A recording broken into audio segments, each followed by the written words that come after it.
Hello भाई, आज हम बात करेंगे एसएससी मैथ स्ट्रेटजी पे। मैथ कैसे कंप्लीट करना है, ठीक है। सबसे पहले सिलेबस कंप्लीट करो।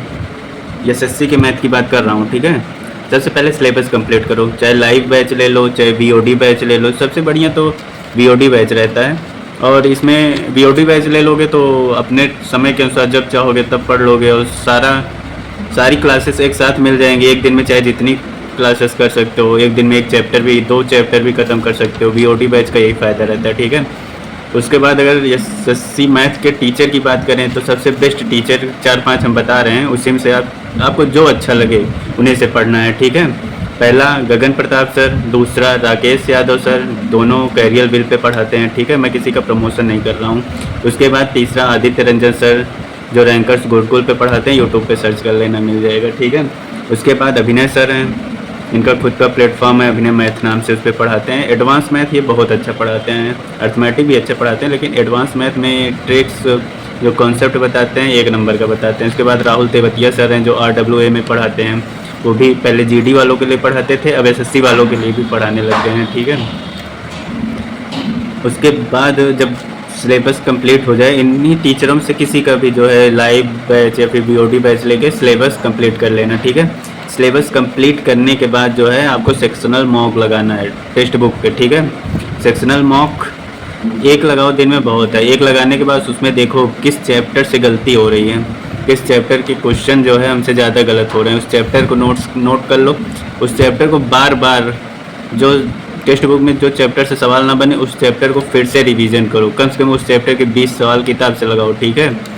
उसके बाद 2 घंटे डेली, कम से कम 2 घंटे डेली जो है प्रैक्टिस करना है। लगभग 50 सवाल आपको डेली करने हैं, सिर्फ प्रैक्टिस। ये नहीं कि आप मोबाइल में वीडियो देख लिए 50 सवाल की तो हो गया। आपको रफ लेके बैठना है, और उसके बाद अच्छे से एक एक सवाल पे जो है 2 मिनट, 3 मिनट, 1 मिनट टाइम देना है, ठीक है।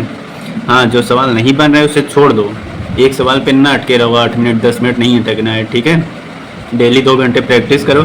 उसके बाद 1 घंटे जो है फार्मूला याद करने और रिवीजन के लिए रखो। चाहे जो, अगर सुबह के समय रखते हो ज़्यादा अच्छा है, बाकी आप दिन में अपने अनुसार फार्मूला के लिए जो है 1 घंटा समय ज़रूर निकालो। आपको भले फार्मूला याद है, लेकिन रिवीजन के लिए यही समझ लो 22 से 25 चैप्टर हैं। 25 चैप्टर में बहुत सारे फार्मूला हैं। अर्थमेटिक में ही बहुत सारे फार्मूले हैं, एडवांस की तो बात ही जाने दो, ठीक है। हाँ, उसके बाद सबसे इम्पोर्टेंट बात यह है, कैलकुलेशन पे काम करो, ठीक है। एक मैथ वर्कआउट करके एक ऐप है, उसको डाउनलोड कर लो। उस पर कम से कम 20 मिनट, आधा घंटा डेली जो है कैलकुलेशन पे काम करो। और हाँ, 30 तक स्क्वायर याद कर लो, याद होनी ही चाहिए, चाहे जैसे करके। 30 तक क्यूब याद कर लो, बहुत ज़रूरी है। अभी नहीं समझ में आएगा, जब मैथ के सवाल लगाने लगोगे तब समझ में आएगा कितना ज़रूरी है 30 तक स्क्वायर और क्यूब याद करना।